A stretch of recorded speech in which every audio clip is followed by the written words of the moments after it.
Muito bom dia.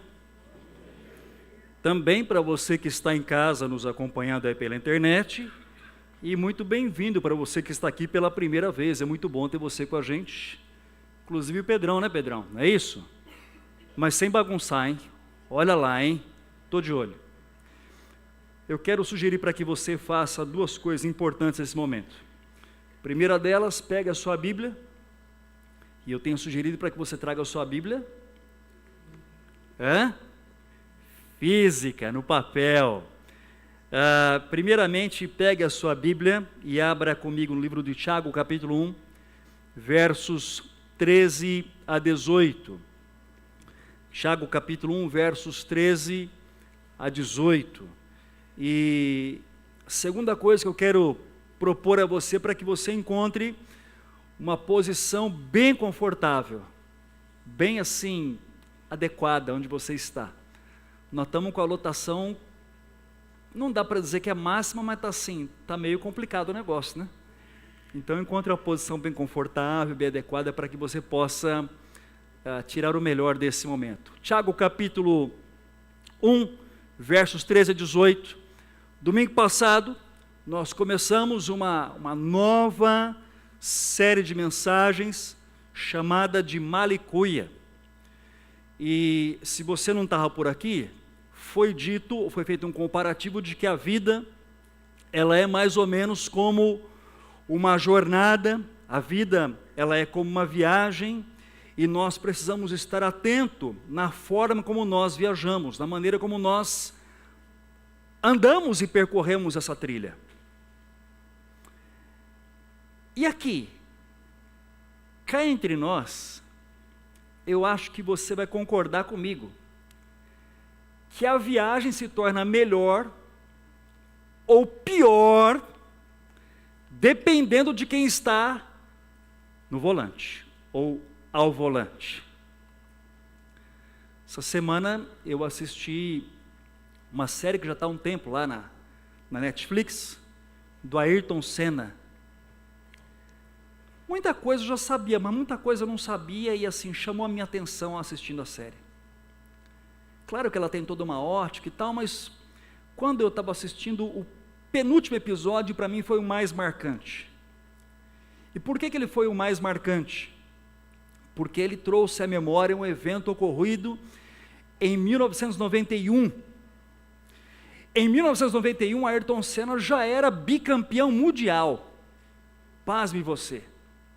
Com seus 30 e poucos anos de idade. Mas ele nunca havia ganhado um grande prêmio em Interlagos, no Brasil. E a prova de Interlagos, então, era muito importante para ele. E ele já sai na frente, está dominando a corrida, está uma beleza a corrida. Dominando com tranquilidade, com toda a habilidade que lhe era característica. Mas faltando apenas 10 voltas, o câmbio quebrou, enroscou na sexta marcha. O que isso significava? Que ele não poderia mais reduzir para fazer as curvas, e não poderia mais acelerar para ganhar tempo na reta. E aí, meu amigo, era uma questão de habilidade e braço. E ele tinha as duas coisas. No segundo lugar vinha o Nigel Mansell, colado, pronto para ultrapassá-lo em qualquer situação.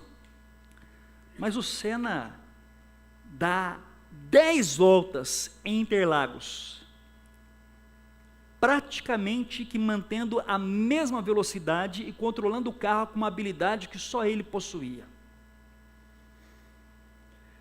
Fala a verdade. Imagine fazer uma viagem com um piloto com esse nível de habilidade. Você teria coragem? Eu teria. Mas em contrapartida, domingo passado, o Richard contou um negócio que chamou a minha atenção. Porque ele disse que certa feita ele estava com o carro do pai dele. Você gravou essa história, né? Ele estava com o carro do pai dele e de repente ele resolveu pegar um atalho E quando ele entrou no atalho, ele achou que aquele atalho fosse levá-lo a algo melhor, ia ganhar tempo, ia encurtar o caminho. Mas a estrada era esburacada. E ele andou 30 quilômetros na estrada esburacada e insistiu em andar 30 quilômetros na estrada esburacada e acabou com o carro do pai dele. Ao final, o pai dele até fez um elogio para ele pelo favor que ele fez andando com o carro na estrada esburacada. Eu até acho que o Richard é um bom piloto, mas as escolhas dele às vezes parecem meio duvidosas nesse sentido. E aí eu pergunto para você, palavras dele mesmo, teria coragem de fazer uma viagem com o Richard? Se ele porventura disser assim para você, fique tranquilo, eu conheço um atalho, você teria coragem de fazer uma viagem com ele? Bom, quem é que está na condução da sua vida? Porque existem caminhos que se apresentam a nós todos os dias que são muito interessantes. Caminhos que são altamente tentadores para nós. E aqui, cá entre nós somos especialistas em procurar atalho com estrada esburacada. Mas no projeto de Deus, as estradas às vezes são mais longas, e elas são mais apertadinhas, porém são mais demoradas, e é muito mais fácil a gente tomar na nossa mão o controle para que a coisa aconteça dentro da viagem, segundo o nosso plano e propósito, do que deixarmos que Deus faça isso. Mas aqui, tem um risco muito grande, da gente tomar o volante e sair guiando a nossa vida. Quer ver só? Capítulo 1 do livro de Tiago, a partir do verso 13, quando Tiago diz assim para nós, e você aos poucos vai entendendo onde é que eu estou querendo chegar. E o Tiago diz assim, quando alguém for tentado, jamais deverá dizer, estou sendo tentado por Deus. Eu queria convidar você a ler comigo esta segunda parte. Pois Deus, alto lá, Deus não pode o quê? E mais, pelo mal e mais, e a ninguém tenta. Veja o verso 14, Tiago diz para nós, cada um de nós, porém, é tentado pelo seu próprio desejo, sendo por este desejo arrastado e também seduzido. E ele complementa dizendo, então esse desejo, tendo sido concebido, dá luz ao pecado, e o pecado, uma vez consumado, gera a morte. Se você é daqueles que gosta de ter uma caneta, um lápis e um caderno, talvez anota as coisas no cantinho da Bíblia, repare que este verso 15 traz um processo, ele traz alguns passos, e já nós vamos entrar nesses passos. Porém, veja como a vida é sob a condução de Deus. Tiago diz, meus amados irmãos, não se enganem, não tenham medo de deixar Deus no volante das coisas, não tenham receio de deixar Deus na condução da sua vida. E por que não? Ele diz, porque toda boa dádiva, todo dom perfeito vem do alto, e estes dons, estas boas dádivas, elas descem do Pai chamado Pai das luzes, que não muda como sombras inconstantes. Mas aí vem uma ponderação importante, e ele diz no verso 18, por sua decisão, Deus nos gerou, e já você vai entender melhor, pela palavra da verdade, a fim de sermos como que os primeiros frutos de tudo o que Ele criou. Note você, que no domingo passado, houve uma palavra que foi usada algumas vezes, e esta palavra foi reforçada. A palavra que nós encontramos entre os versos 1 e 12, e que parecia ser importante, para não dizer que ela era a chave do texto, foi a palavra provação. E nós ouvimos e aprendemos que Deus, por vezes, nos prova. Quando não prova, permite que nós sejamos provados. Por exemplo, se você ler o capítulo 1 do livro de Jó, o capítulo 1 da história de Jó vai dizer que Deus permitiu, da forma mais dura, da forma mais terrível, que Jó fosse provado. E por que foi dura e terrível? Porque ele perdeu seus bens. Eu vou dizer para você, não, porque ele perdeu os filhos dele. E aí você já entendeu que não há prova mais dura e mais terrível do que essa na vida. Ele também perdeu a sua própria saúde. Mas isto chama-se provação.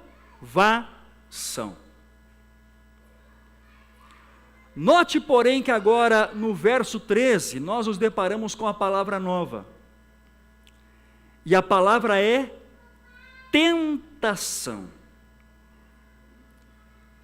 Não confunda provação com tentação, são duas coisas diferentes. A Bíblia nos ajuda a entender que quando Deus prova, Ele prova a nossa fé. E o que Ele faz? Ele refina a nossa fé e Ele nos ajuda a um processo de amadurecimento. Isto é provação. Portanto, a prova, ela é sempre benéfica. Mas agora tem uma outra palavra, no verso 13. E a palavra é tentação. O que é a tentação? A tentação, para você entender de maneira nua e crua, ela é um atalho para uma estrada esburacada, que você talvez acha que é a melhor coisa e vai ganhar tempo na sua história. A tentação é um agir contrário à nossa vida, para nos conduzir para fora do âmbito da vontade de Deus. Para você entender, usando a história de Jó. Jó foi então provado, debaixo da permissão de quem? De Deus. Mas ele não foi tentado por Deus. E você vai dizer, quem foi que tentou Jó então? As palavras de tentação surgem no final do capítulo 1, no início do capítulo 2, quando a mulher de Jó olha para ele e diz assim, depois de toda essa desgraça, você ainda teme a Deus? Depois de tudo que nos aconteceu, você ainda teme ao Senhor? E ela então dá um conselho tentador a ele assim, amaldiçoa Deus e morre.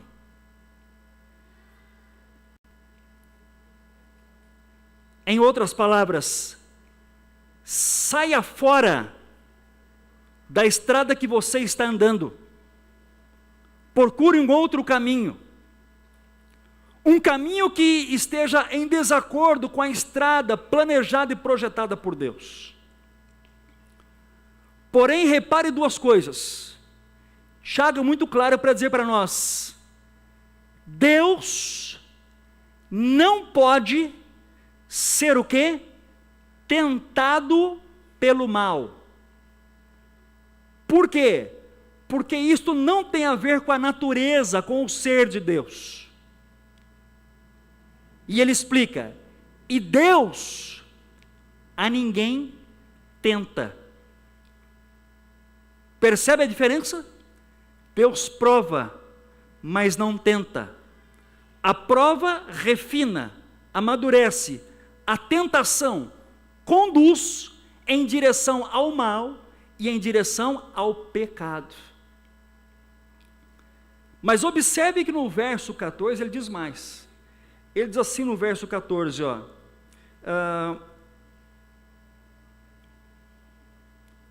O verso 14 sumiu da minha Bíblia aqui, ok? Agora apareceu.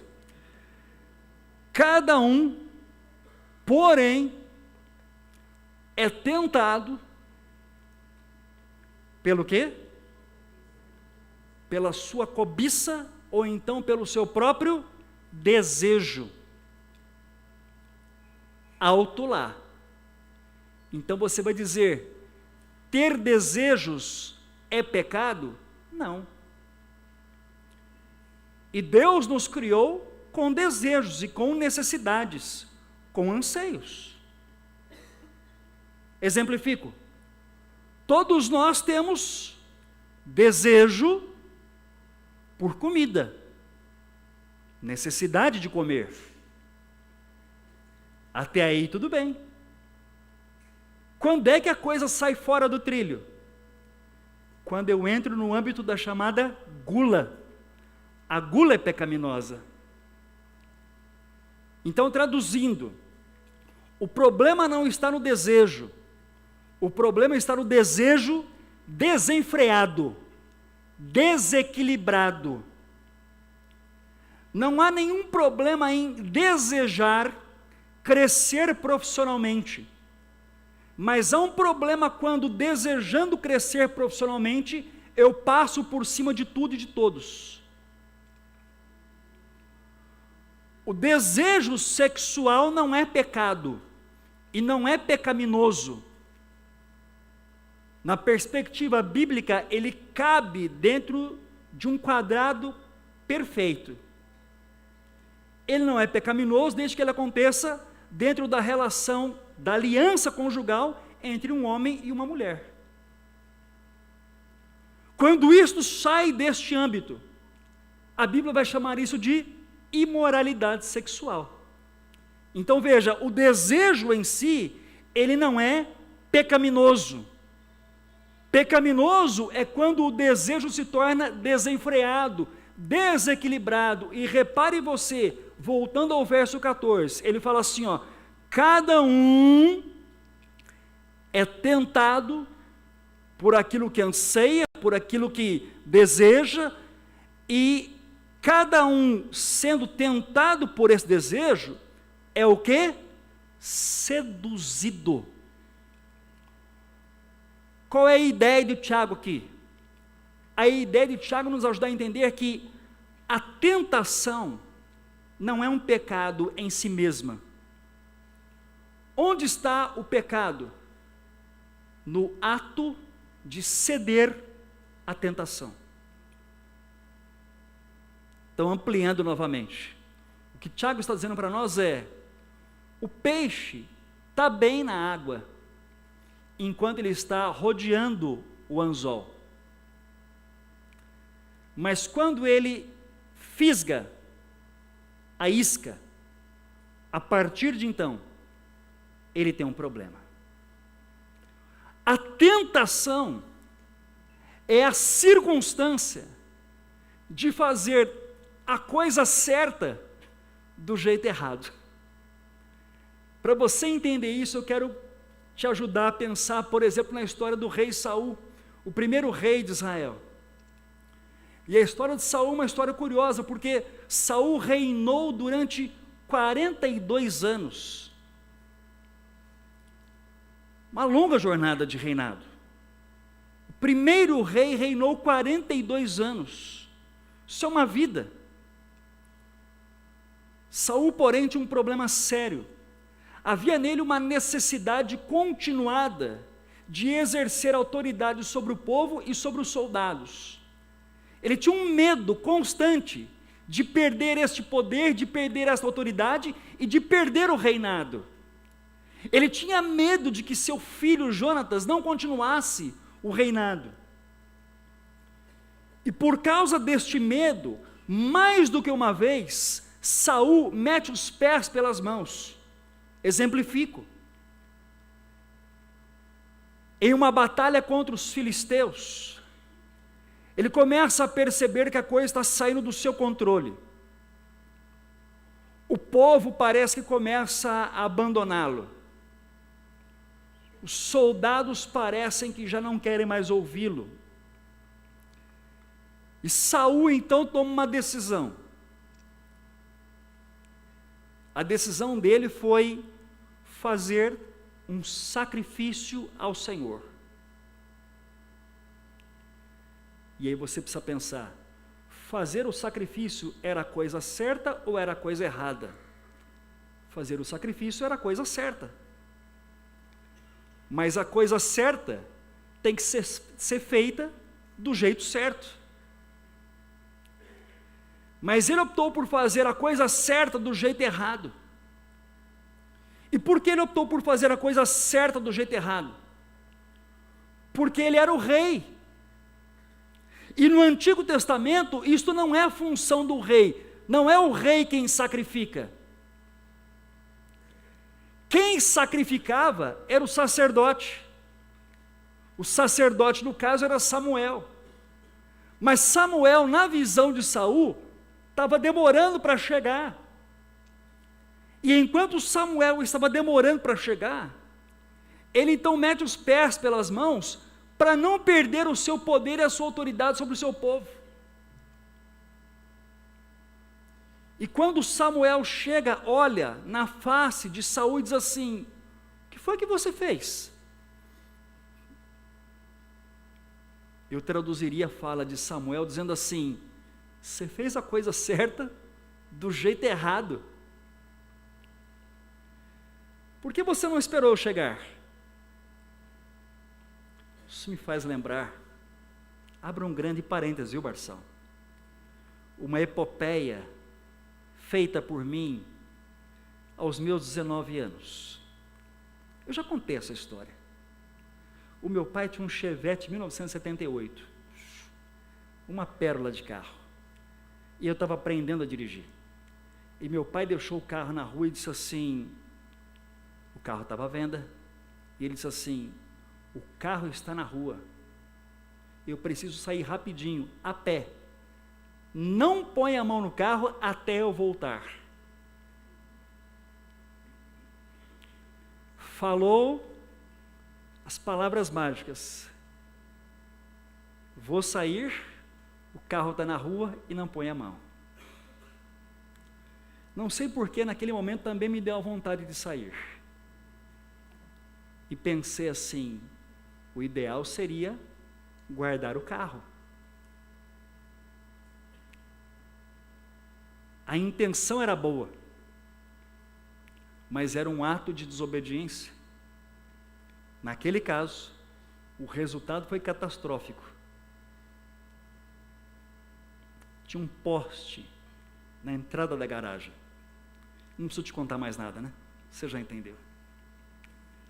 Era a coisa certa do jeito errado. A tentação é exatamente esta condição de nos mover a assumirmos o controle da nossa vida, o controle dos fatos, da forma como nós queremos que eles aconteçam. A tentação é exatamente esta hipótese, esta possibilidade de eu fazer algo do jeito que eu acho que este algo tem que ser feito, no meu tempo, da minha maneira. A tentação é a condição de ouvir a voz do tentador. E aí você está pensando assim, mas o que seria mais pertinente então? O que eu devo fazer da minha vida? Coloco minha vida nas mãos de quem? Ou entrego o volante para quem? E Tiago está nos dizendo, entregue para Deus. Sabe por quê?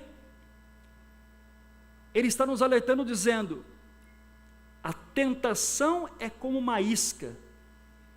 Depois que você mordeu, ele explica, cedeu à tentação, você dá luz ao pecado, e o pecado, por sua vez, gera a morte. No caso de Saul, perdeu o reinado posteriormente perdeu a vida. E quantos de nós não perdemos coisas por causa da nossa incapacidade de perceber que nós estamos cedendo a tentações? Quantas vezes a gente coloca a nossa vida em estrada esburacada pela nossa incapacidade de observar que nós estamos cedendo a equívocos nas nossas escolhas. Há um vídeo que circula pela internet, que eu por vezes brinco, mas ele me parece muito verdadeiro. E assim somos todos nós. Quando tem um indivíduo tentando tirar uma ovelha de dentro de uma vala, e ele remove, já viu esse vídeo? Quando ele com muito esforço tira, ela dá mais 5 passos e pula na vala outra vez.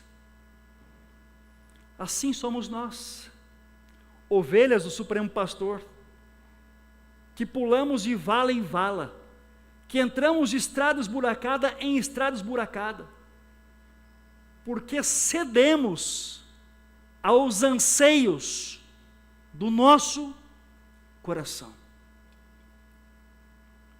Mas me permita frisar e lembrar, sempre trago à tona as palavras de Jeremias, quando Jeremias diz assim: cuidado, e Jesus enfatiza isso, o coração humano, ele é altamente enganoso. Não siga as placas do seu coração. Porque tem muita gente que, seguindo as placas, as indicações do próprio coração, destrói a própria vida, quase como que num verdadeiro suicídio. Gente que por vezes faz loucuras, faz coisas descabidas, desequilibradas. Gente que, como uma ovelha, sai de uma vala e pula em outra. Então Tiago traz para nós o seguinte desafio: o que fazer? O que fazer é simples, ele diz: sai do banco do condutor. Sai do banco do condutor da condução da sua vida. Sai agora. Deixe quem é capaz de conduzir sabiamente e de maneira equilibrada a sua história e a sua jornada. E aqui, quando você olha para o verso 16 em diante, Tiago traz para nós aqui alguns motivos, pelo menos 3, pelos quais nós deveríamos deixar nossas vidas nas mãos de Deus. E eu quero me atentar com você exclusivamente ao verso 16. Porque repare você que no verso, 17, ele fala assim, ó: toda boa dádiva e todo dom perfeito vem do alto, e eles descem do Pai das luzes, de quem ou que não muda como sombras inconstantes. Quais os motivos que deveriam nos levar a deixar Deus conduzir todas as coisas da nossa história?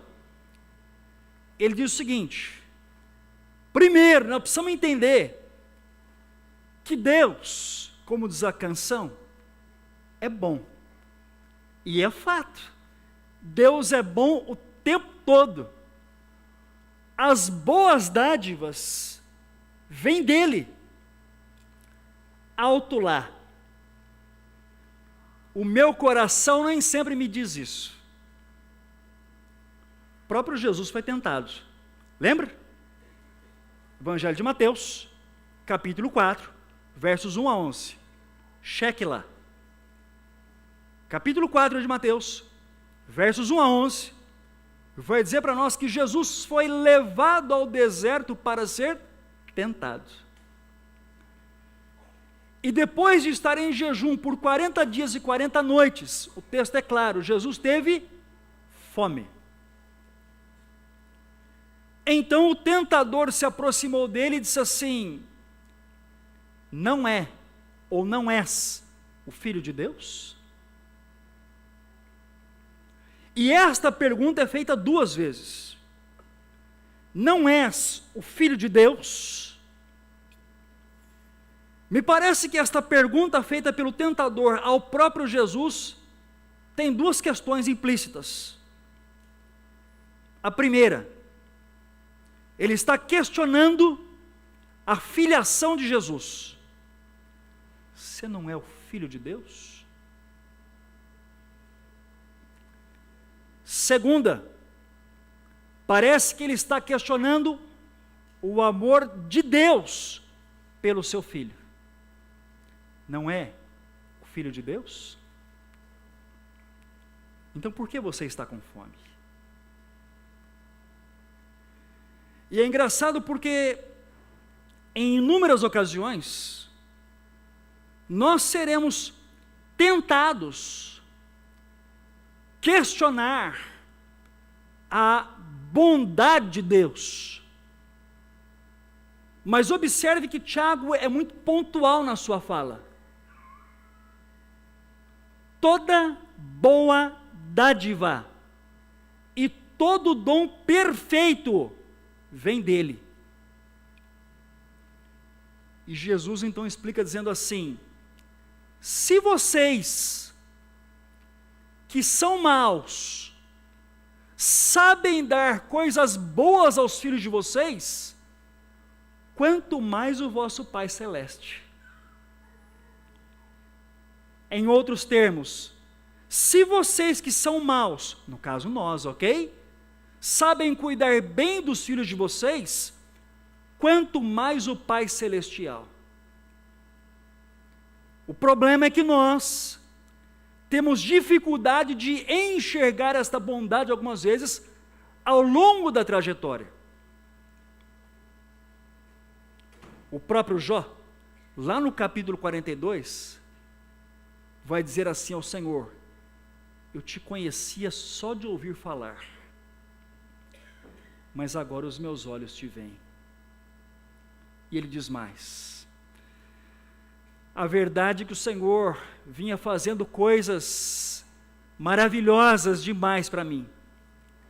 Jó diz: coisas que eu não era capaz de entender. Pergunto, e nós entendemos o que Deus faz? Se você está pensando nessa pergunta, eu vou tomar a frente e vou responder no seu lugar. Eu não entendo. A propósito, na maior parte das vezes, desculpa a minha franqueza, eu não entendo. Mas o nosso convite aqui não é para entender. Nosso convite é para crer. Isto é confiança. A fé não é um instrumento que você usa para manipular Deus, não é isso.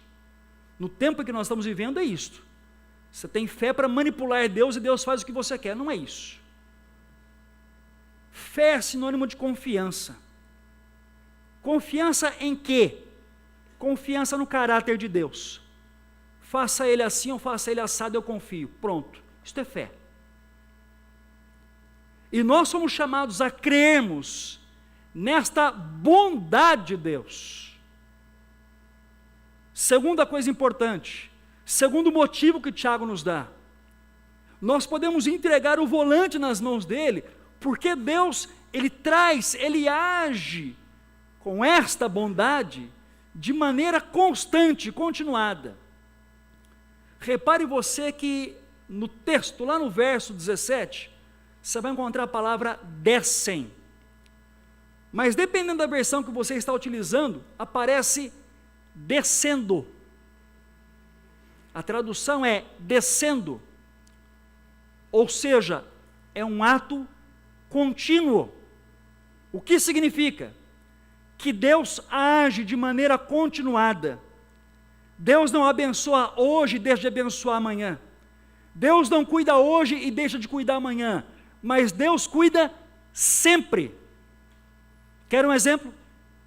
Jeremias, as suas lamentações, lá no capítulo 3, um texto clássico, diz assim para nós: as misericórdias do Senhor, você lembra? São a causa do quê? De não sermos consumidos, porque as suas misericórdias, elas não têm fim. Elas não têm fim. Elas não têm fim. E Ele fortalece, mas renovam-se a cada manhã. Tem dia que você está afim de pilotar a sua vida.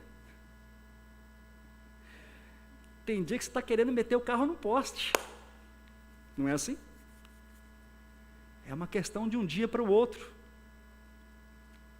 Mas Tiago nos diz: o agir de Deus é constante, a bondade dele é continuada. E ele dá um terceiro motivo pelo qual nós devemos entregar o volante para ele. Em Deus existe estabilidade. Não é que a vida se tornará mais estável, não é isto. Mas Deus é estável. Deus não é, ele afirma, como sombra. A sombra está aqui, mas se eu mudar de lado, ela vem para cá. Dependendo da posição do sol, a sombra se altera. Claro, você já ouviu aquele ditado: a única certeza que não muda na vida é que tudo muda. Já ouviu isso? A única certeza que não muda é que tudo muda. Você muda. Todos os dias. A sua fisionomia está mudando. Ah, mas eu sou jovem. Fique tranquilo. As rugas vão chegar. Ah, mas eu não sei por que minha mãe reclama de dor no joelho. Fique tranquilo, a sua está guardada. Isso não é maldição nem vingança não, ok? Todos nós mudamos. Nosso estado de espírito muda. O nosso humor se altera. Mas a verdade bíblica é: Deus não muda. Deus não piora porque Ele é santo. E Deus não melhora porque Ele já é perfeito. Deus não muda. Eu mudo. Tem dia que eu quero andar na contramão. Tem dia que eu quero colocar meu carro em abismos. Tem dia que eu quero acabar com a minha vida. Quero acabar com o meu carro, quero colocá-lo no fundo do poço. Deus não muda. Coloque a sua história, o volante da sua vida, nas mãos de quem não altera ou não é alterado em momento algum. É estável. E aí você está perguntando: tudo bem, Borges, já entendi tudo. Legal, você já me convenceu, joia. Mas tem uma dúvida: para onde é que Deus está me levando? Para onde é que Ele está me conduzindo? Verso de número 18: por sua decisão, Ele nos gerou pela palavra da verdade. Quero convidar você a ficar atento aqui agora, porque nós temos algo crucial para entendermos o texto. Se a tentação nos leva ao pecado, e o pecado à morte, não foi isso que nós lemos? A tentação nos leva ao pecado, e o pecado à morte. Se a tentação nos leva ao pecado, e o pecado nos leva à morte, a palavra da vida, que é o Evangelho, nos retira da morte e nos leva para uma nova vida. É o contraponto. o Evangelho, ou seja, a boa notícia de que Jesus morreu no seu lugar, verteu o sangue dele na cruz do Calvário para trazer salvação, traz vida. Se a tentação é o primeiro passo em direção à morte, a palavra da verdade, o Evangelho, é o primeiro passo em direção à vida com Deus. Efésios capítulo 2, a partir do verso 1, que diz assim para nós: antes, nós estávamos mortos. Aonde? Nos nossos delitos e pecados. Mas Deus, sendo rico em misericórdia, nos deu o quê? Vida. Por meio de quem? Por meio de Jesus Cristo. Você entendeu isso? E ele explica. E agora, o objetivo, a fim de sermos como os primeiros frutos. Primeiros frutos aqui é uma alusão ao Antigo Testamento. No Antigo Testamento, tudo que vinha primeiro era consagrado a Deus e pertencia a Ele. O primeiro filho, chamado de primogênito, era o filho que pertencia ao Senhor. O começo da colheita, chamado de primícias, eram entregues a quem? Ao Senhor. E agora ele nos diz, por meio do Evangelho, a nossa vida passa a ser guiada por Deus, e sendo guiados por Deus, nós somos dele. E aí a lógica é simples. Eu quero chegar ao final e perguntar para você o seguinte: quem é que está conduzindo a sua vida? Quem é que está no volante da sua história? Quem é que está trocando a marcha a cada um dos seus dias? Fique atento. Na estrada da vida tem muito atalho, ok? Que conduzem a abismos. Entrega o volante. Confia. Deixa Deus conduzir. Ele é um piloto confiável. Vamos orar?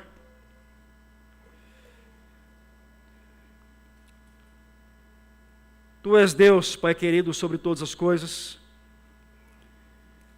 e a vida nas nossas mãos acaba por vezes sendo uma verdadeira tragédia, Senhor.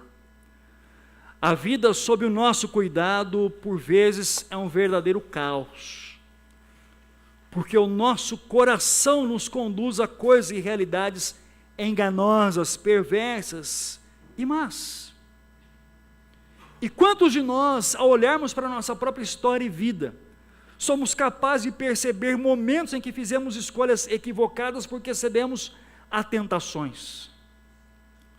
Mas agora nós queremos orar ao Senhor e te pedir, por meio de Jesus Cristo, para que o Senhor venha nos visitar com o teu poder e venha tomar as nossas vidas nas tuas mãos. Venha manifestar, ó Deus, o teu desejo na nossa caminhada. Venha controlar, ó Deus, a nossa história e a nossa vida. É a nossa oração, no nome de Jesus. Amém, Senhor.